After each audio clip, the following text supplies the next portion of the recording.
Praise lord friends. దేవుని లేఖనం సెలవిస్తుంది యోహాను సువార్త 15వ అధ్యాయం 7వ వచనంలో,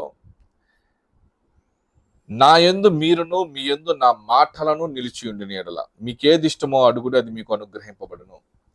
ప్రార్థన మనం అడుగుతున్న ప్రార్థనకి, మనం అడుగుతున్న సమస్యకి దేవుని దగ్గర పరిష్కారం పొందుకునే మార్గం ఏంటంటే, మనమంట దేవునిలో ఉండాలి అంట మొదటిగా. రెండవదిగా మన యందు దేవుని మాటలు ఉండాలంట. అనగా వాక్యానుసారమైన ప్రార్థనలో వాక్యం ఎక్కువ కనపడాలండి. దేవుని మాటలను ఎత్తిపెట్టుకొని మనం, ప్రభువా నీకున్న సమస్యలో, నీకున్న పరిస్థితుల్లో దేవుని వాక్యం ఏం చెప్తుందో ఆ వాక్యం వైపు వెళ్తూ, ఆ వాక్యాన్ని చూస్తూ, ఆ వాక్యాన్ని గమనిస్తూ నువ్వు గనుక ముందుకు వెళ్ళగలిగితే నీ జీవితంలో, నా జీవితంలో ప్రతి వాగ్దానం నెరవేర్చబడుతుంది. ఆమె నువ్వు అడిగేవన్నీ కూడా పొందుకుంటావని లేఖనం సెలవిస్తుంది.